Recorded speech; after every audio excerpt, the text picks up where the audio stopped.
Շնորհակալություն հարգելի գործընկերներ, մենք հենց նոր մերժեցինք ընդդիմության առաջարկը ազգային ժողովի նիստերի օրակարգ ընդգրկել ազգային ճգնաժամի եւ կառավարման ձախողման մասին հայտարարության նախագիծը քննարկելու մասին, բայց մի հետաքրքիր իրոնիա կա, էլի, այս ամեն ինչի մեջ։ Ազգային ճգնաժամի եւ կառավարման ձախողման մասին են ուզում խոսել երկու խմբակցություններ, որոնք ընդամենը 6 ամիս արդեն 2 օր առաջ քաղաքապետ ընտրեցին, այսինքն իրենց աջակցությամբ քաղաքապետ ընտրվեց Գյումրիում մի մարդ, որին պահանջվեց ընդամենը 6 ամիս 1 օր ըստ հակակոռուպցիոն կոմիտեի,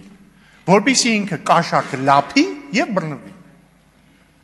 Փայլուն կառավարչական ունակություններ ունեք դուք այս երկու խմբակցություններով։ Ու եթե ձեզ թվում է, որ դուք ուղղակի կողքից sense աջակցում եք, ըստ ձեր լեզվամտածողության քաղբանտարկյալ Վարդանիկին, դուք սխալվում եք, դուք ուղղակի չեք աջակցում, դուք ուղիղ քաղաքական պատասխանատվություն եք կրում ենթադրյալ կաշառլափության համար։ Դուք երկու խմբակցություններդ եւ ուժերը, որոնք ներկային ստեղ։ Ուրա Մարտուն Գրիգորյանը ուրա, ինքը ամենամեծ պատասխանատվությունն է կրում, որովհետև ինքը անձամբ էր մասնակցում Գյումրիի քաղաքապետի ընտրություններին, համայնքային ընտրություններին եւ ձայնը տվել է Վարդան Ղուկասյանին, որը ըստ հակակոռուպցիոն կոմիտեի 6 ամիս 1 օր հետո կաշառք է կերել կամ ուզեցել է ուտի եւ բռնվել է։ Հայաստան դաշինքը, ձեր Հայաստան դաշինքի նախկին անդամ ինչ էր, Անդրանիկ Թևանյանը, այս վերջերս էլ նոր անդամ Հայաստան դաշինքից միացավ Անդրանիկ Թևանյանի բանին, ինչ ասեմ, պրոքսի ուժին, երեք տեսա Գեղամ Մանուկյանն էր խրոխտ կերպով պաշտպանում ըստ